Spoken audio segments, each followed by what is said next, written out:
Mohon izin, saya Febri dari Tribun News, bertanya terkait melihat kondisi Indonesia saat ini, yang mulai kemarin ada bencana alam di Sumatera sama Aceh, terus kemudian bahkan polemik masalah MBG, makan bergizi gratis, yang sampai sekarang juga masih menuai sorotan. Nah, bahkan di Madiun kemarin juga ada bedah buku, padahal di daerah lain seperti Trenggalek juga aman-aman aja. Apakah itu yang melatar belakangi pertemuan Ibu Lili pada kegiatan kali ini, dan apa yang mau disampaikan pada masyarakat seperti itu? Terima kasih. Assalamualaikum warahmatullahi wabarakatuh. Semuanya anak-anak yang datang hari ini, dan salam hormat kepada Bapak Yai. Sampaikan dulu karena aku takut sama leluhur kita. Boleh aku sampaikan dulu ya? Ya. 2 menit aja. Masalah ini kita sampaikan dulu kepada para bini sepuh pemangku adat, para bini sepuh pemangku agama, para bini sepuh pemangku Republik Indonesia. Jadi Pak Yai ini adalah tokoh para bini sepuh pemangku agama. Terus para bini sepuh Republik Indonesia, yaitu kalau zaman Pancasila Undang-Undang Dasar 45 itu para bini sepuh veteran, yaitu diantara adalah para bini sepuh pejuang 45, para bini sepuh PETA, pembela tanah air, para bini sepuh Dewan Perintis, dan para bini sepuh Macan Putih. Harapan saya hanya mohon keikhlasan dan mohon izin agar semua putra wayah yang ada di Indonesia ini bisa bersatu padu untuk menghadapi masalah-masalah negara Republik Indonesia. Itu harapan saya. Terus tadi menanggapi pembicaraan Mas tadi, menanggapi untuk keadaan negara ini, saya juga sudah nggak ngerti ya. Karena yang saya tahu, saya diberikan wasiat kepada Bapak Presiden Soeharto dan Bapak Presiden Gus Dur, yang masalah ASETI memang harus diselesaikan secara prosedur hukum yang berlaku. Tadi sudah saya sampaikan bahwa dunia ini ada payung hukum, dasar hukum, prosedur hukum, dan ada cuplaknya. Nah, sekarang ini status prosedur hukumnya kayak apa? Karena kalau bicara negara, dari sisi ekonomi keuangan perbankan itu sudah 90% rusaknya. Kami punya bukti. Nanti kalau Bapak Presiden mengizinkan suruh buka, saya buka semua. Ya, tapi saya mohon izin dulu, kan kita harus sopan santun sama beliaunya. Nah, terus secara demo politik itu juga sama aja. Terus secara sejarah sama aja, rusaknya sudah selama Indonesia berdiri nggak pernah pakai sejarah. Terus yang ketiga, security protection. Nah ini sekarang ini kan penjenengan tahu sendiri situasi dan kondisi bahwa TNI Polri juga hubungannya sudah tidak harmonis. Terus dibenturin kepada rakyat. Sebetulnya rakyat itu nggak ngerti apa-apa, tapi memahami persoalan negara. Tapi rakyat mau berbuat apa? Seandainya rakyat ini hampir 70% itu mengerti masalah negara, tapi rakyat tidak menginginkan ikut campur masalahnya mantan-mantan presiden, karena itu masalah yang susah dimengerti rakyat itu. Nah, terus yang lain-lain, intinya kita hanya ingin membantu menyelamatkan negeri ini dan rakyat ini. Dan nanti diatur ekonomi keuangan perbankannya bagaimana, sejarahnya seperti apa, kami bersedia. Nah, di sini sudah kami sebutkan kan, kami ingin membantu sedikit mencairkan dana, mengalokasikan untuk meringankan beban masyarakat. Namun dalam hal ini kami mohon, satu, jangan dipotong pajak, yang kedua harus diikuti prosedur hukumnya yang berlaku. Terus yang kedua, mengembalikan panji-panji kehormatan yaitu Negara Kesatuan Republik Indonesia, NKRI, Undang-Undang Dasar. Kalau dipantau sekarang yang namanya NKRI, lambangnya burung Garuda, Pancasila, Undang-Undang Dasar 45 plus butir-butirnya, itu sudah harga bas.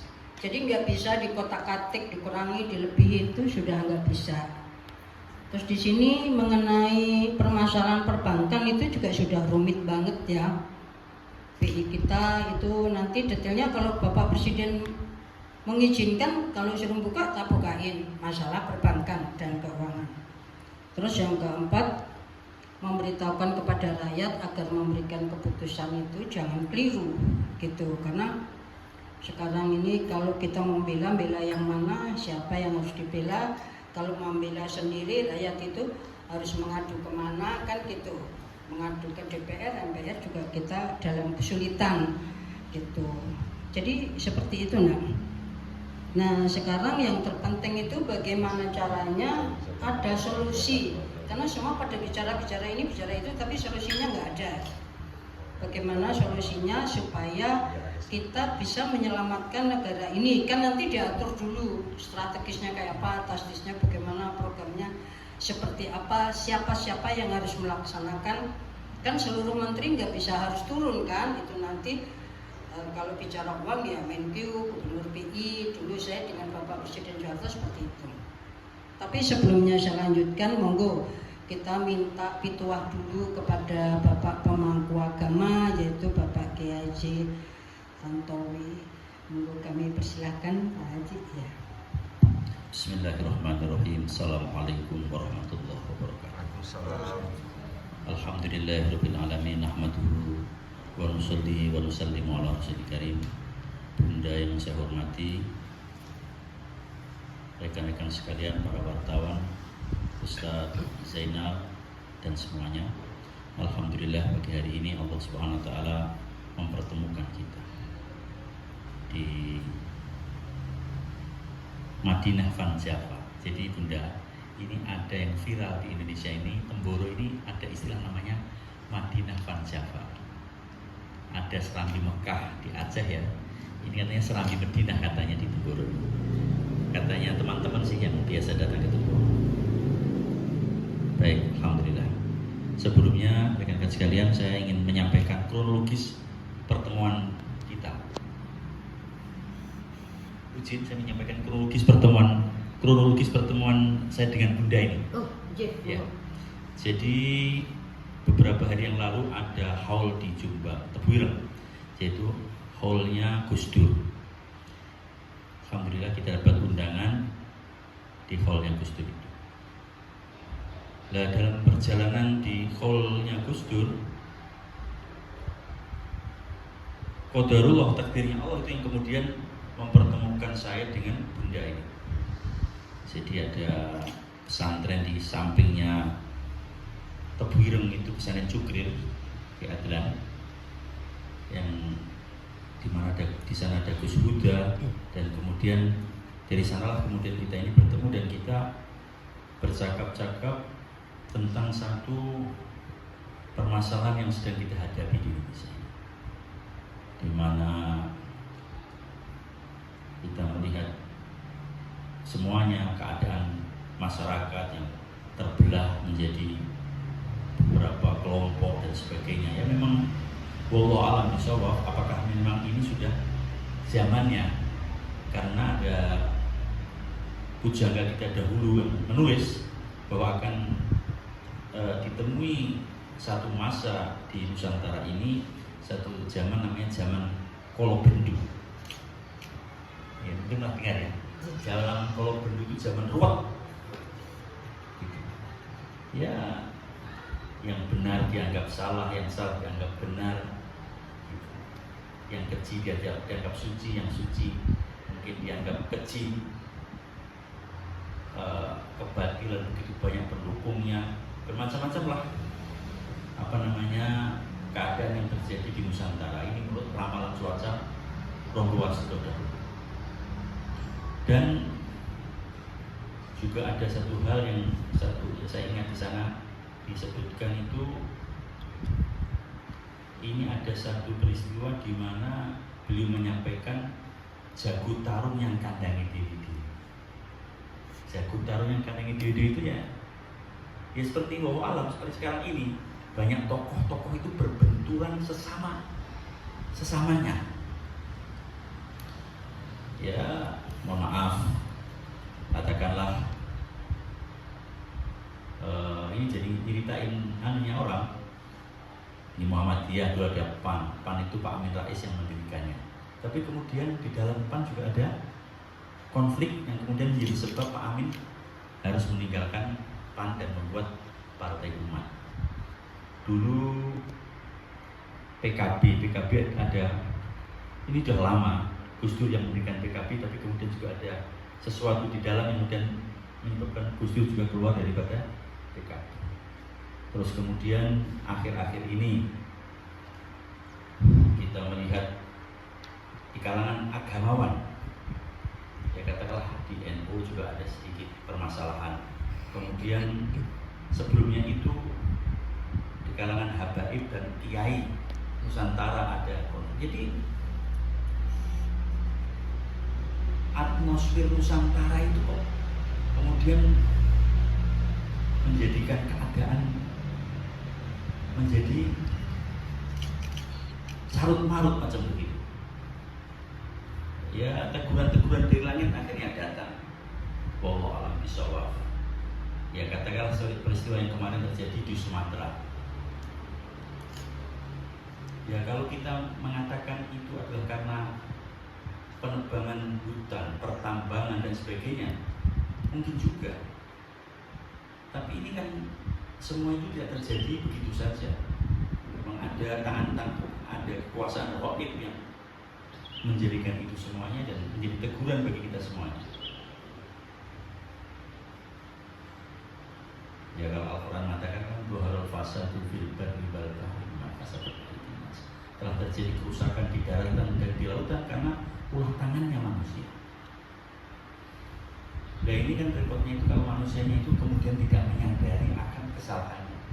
Maka ya pertemuan kita pagi hari ini salah satunya adalah untuk bermuhasabah, untuk kita itu hisab diri kita ini. Ini apa jadi salahku itu? Kok tak apa salahku jadi salah itu wakil. Yang masalah itu kalau salah nggak merasa salah itu yang masalah. Ya karena itulah pertemuan kita semoga menjadi modal bagi kita untuk tobatan, untuk bertobat. Tobat itu kembali kemana? Kembali kepada siratal mustaqim, kepada jalan yang lurus, pada jalan yang benar. Kalau dahulu kita kembali, kalau di NU kembali kepada Tiktok 26. Nah kalau Republik ya mungkin kembali kepada Undang-Undang Dasar 45 dan Pancasila apa begitu ya. Itu kembali kepada Allah sebagai kuasa tunggal yang telah mengatur kita, memberi kita kenikmatan yang tidak bisa dihitung, satu negeri yang indah, zamrud dari surga yang jatuh ke bumi. Katanya Nusantara itu kan seperti itu. Tapi zamrud itu kemudian sudah berantakan, nggak karu-karuan. Ya tentu semuanya itu karena kita yang memegang amanah ini tidak amanah. Kalau memegang amanah tidak amanah kan namanya kiamat. Ya karena itulah dari beberapa diskusi kami ngomong dengan Bunda, akhirnya pertemuan ini dibuat, di mana Bunda Lili ini ada yang melatar belakangi. Beliau ini dulu sudah berjumpa dengan Pak Harto, keluarga beliau dekat dengan keluarganya Pak Harto, dan kemudian ada dokumen-dokumen yang beliau miliki, di mana amanah leluhur itu dipegang oleh beliau gitu. Ya ini sebagian teman saya diskusi macam macam lagu lama. Ada orang bilang lagu lama karena akan ada dana amanah, dana revolusi itu macam menjadi pembicaraan banyak di kalangan masyarakat kita, juga di YouTube saya. Dan semua sementara ini masih tanda tanya, orang bilang menjadi misteri. Nah, semoga yang dulu-dulu katanya misteri ini tidak lagi menjadi misteri. Ini harapan kita semuanya. Dan itu juga saya mau menyampaikan ini satu pintu daripada jalan semoga menyelesaikan permasalahan nasional. Karena pada hakikat yang sebenarnya yang menyelesaikan masalah kita itu hanya satu saja, yaitu datangnya pertolongan Allah SWT. Bila Allah menolong kita, selesai masalah. Dan bagaimana itu jalannya Allah menolong kita? Itu terserah Allah. Nabi Musa ditolong dengan terbelahnya lautan, Ibrahim ditolong dengan padamnya api. Dan ini masalah di Indonesia itu ditolong dengan bagaimana? Wow, alam bisa makanya kita ini air mengalir mengikuti jalannya takdir itu. Semoga kita ini menjadi apa ya? Menjadi orang-orang yang digunakan oleh Allah untuk menjadi sebab datangnya penyelesaian kepada segala permasalahan.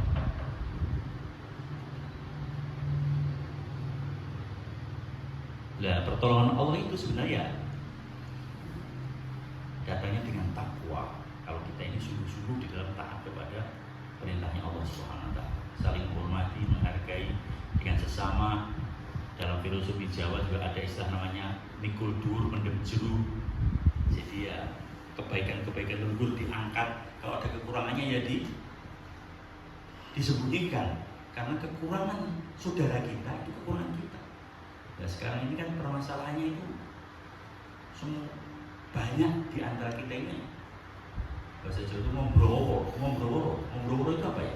Membongkar keburukan saudara. Padahal keburukan saudara kita itu keburukan kita sendiri.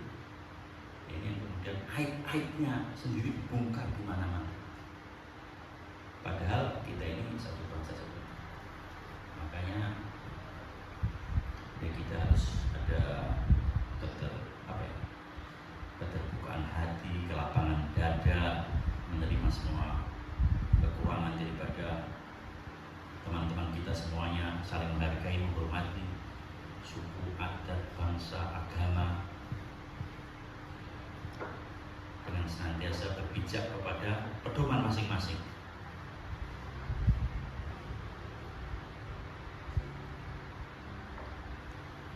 Saling menghargai satu dengan yang lainnya. Nabi telah mencontohkan ketika datang ke Madinah, maka buat piagam Madinah. Piagam Madinah itu macam apa ya? Kesepakatan bersama masyarakat negara Madinah untuk menjaga negara Madinah, di mana Yahudi, Muslim dan musyrikin mereka buat kesepakatan bersama untuk menjaga Madinah. Kalau boleh dikiaskan ya macam begitulah yang telah dibuat oleh pendahulu kita di tahun 45, di mana bersepakat membuat negara Republik Indonesia. Semua agama, suku, bangsa telah bersepakat bersama untuk menjaga NKRI dari segala bahaya-bahaya yang ketika itu akan menerkam, di mana Jepang belum meninggalkan Indonesia, kemudian Belanda membawa sekutu lagi datang. Sementara kita ini terpecah-pecah dalam laskar-laskar.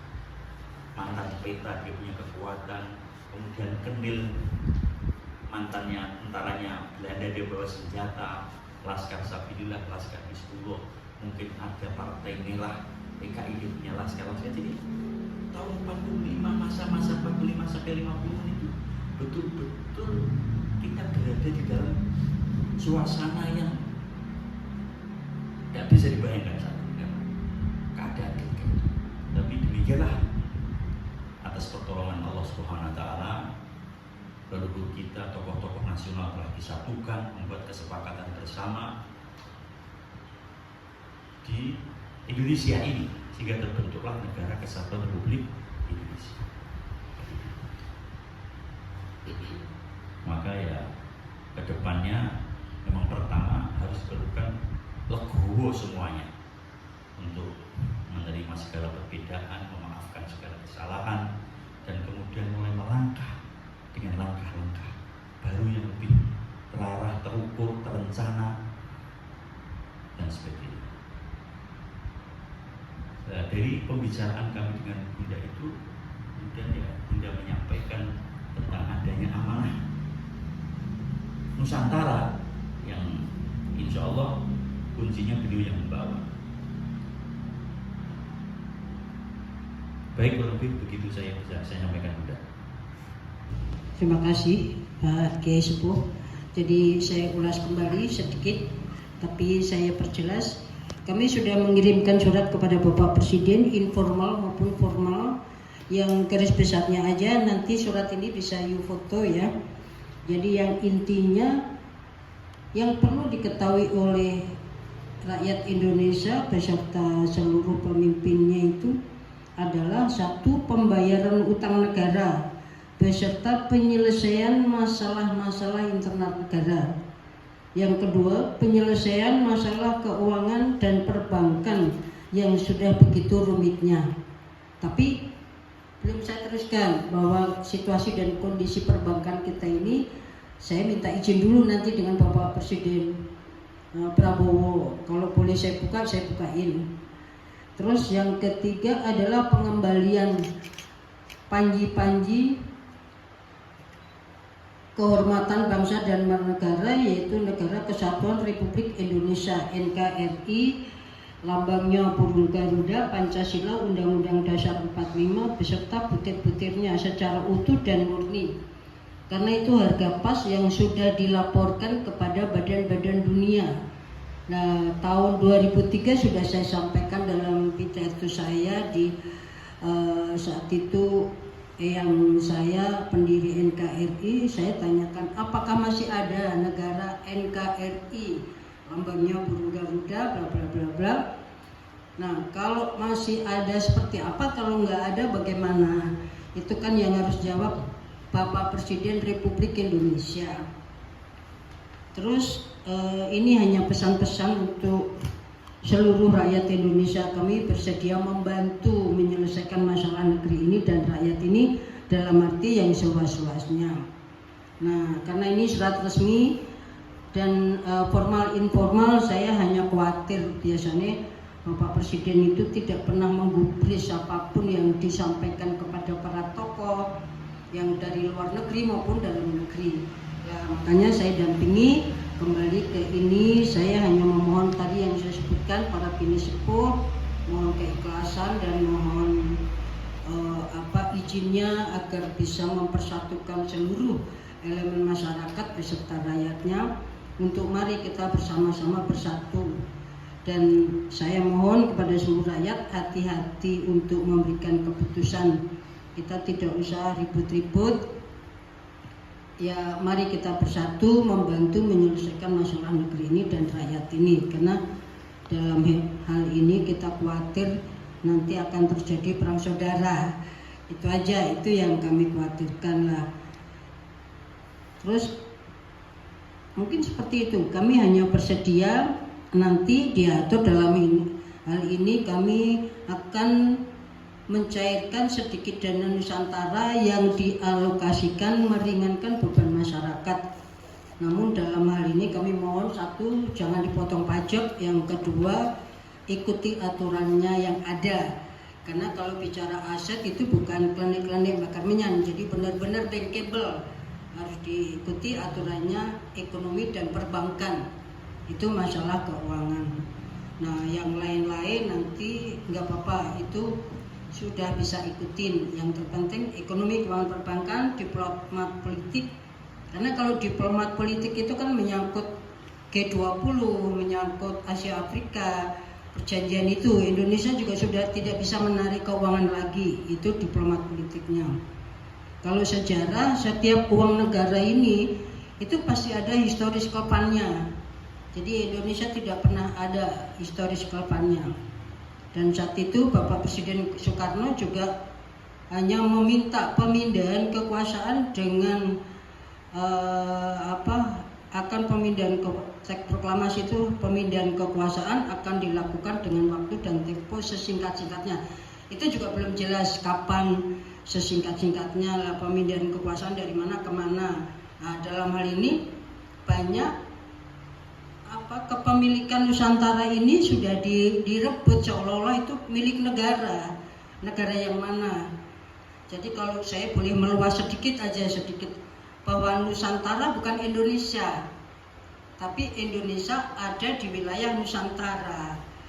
Jadi itu, jadi Bapak Bung Karno saat itu memproklamirkan tanah itu meminjam dan dibayar, ada suatu pembayaran, tapi pembayarannya di bank juga nggak cair kan gitu.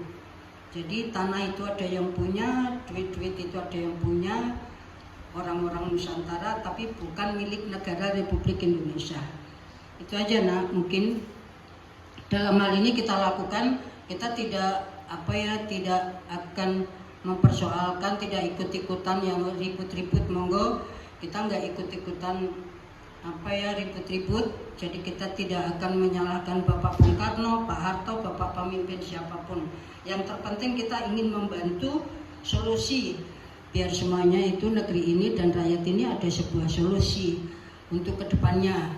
Karena rakyat dan anak-anak rakyat Indonesia itu sudah benar-benar ngejerit dah. Kitanya juga sudah cara mengatasinya bagaimana. Jadi namun di situ kita juga harus mengikuti prosedur. Jadi walaupun gimana ada Bapak Presiden, walaupun negaranya sudah nggak ada, tapi kan Bapak Presiden biar jawab dulu negara itu masih ada apa enggak gitu. Nanti kalau Ibu langsung jawab Ibu salah gitu. Itu aja. Mungkin ada pertanyaan yang lain, mungkin monggo, nggak apa-apa. Kalau Ibu bisa membantu menjawab, saya jawab. Tapi aku nggak ikut-ikutan, masa aku nggak mau terlibat. Zamannya Pak Harto juga saya matur, saya nggak mau melibatkan diri di persoalan Bapak Bung Karno dengan orang tua saya, dengan Pak, nggak, saya nggak mau. Monggo.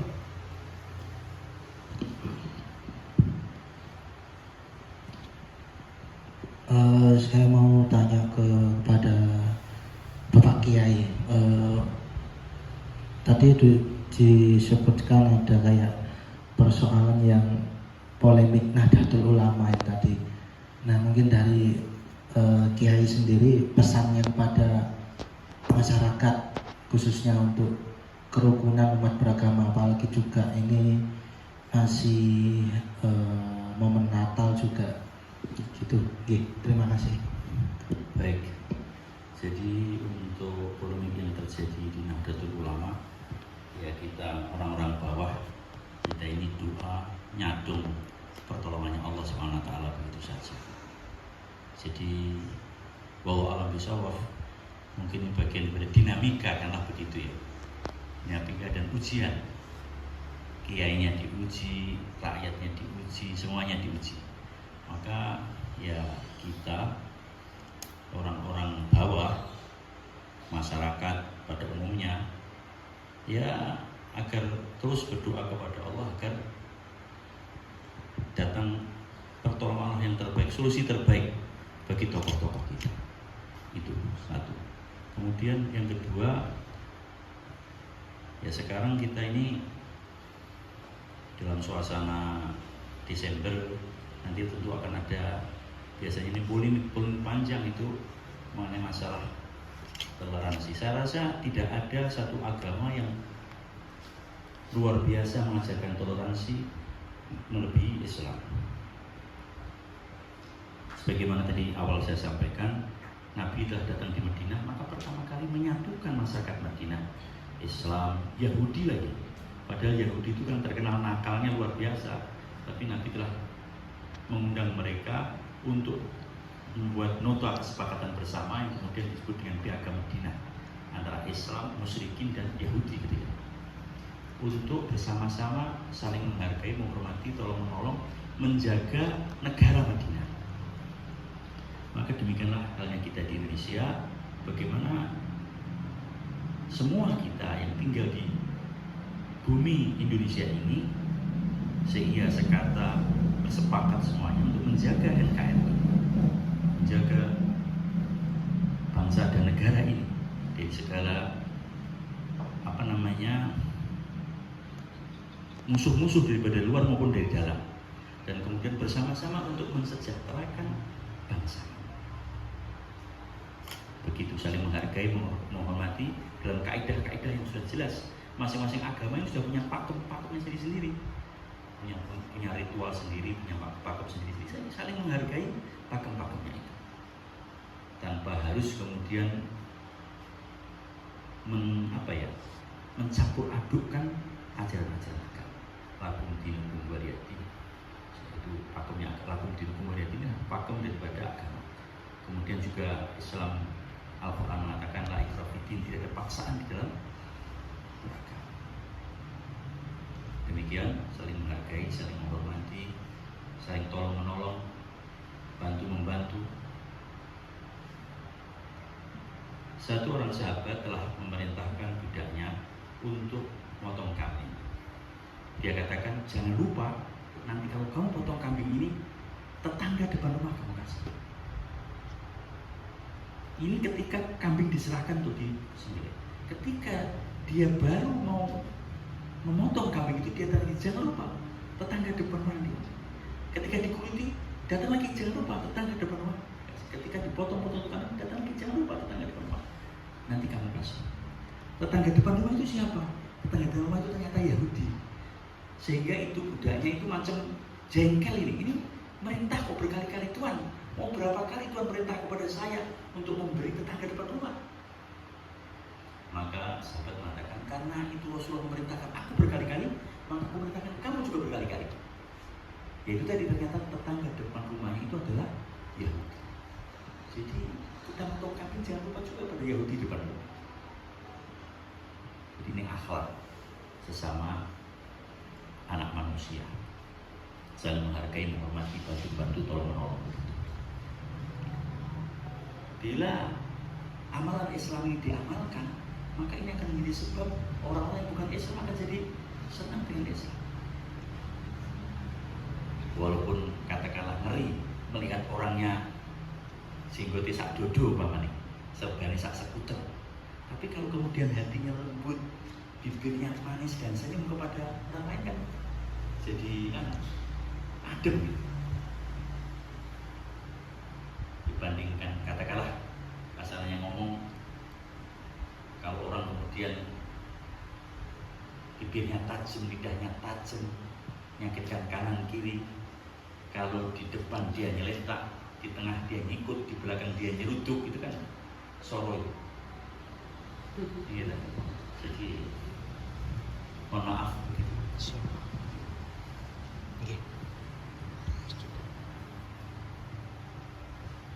Mungkin ada yang mau bertanya lagi?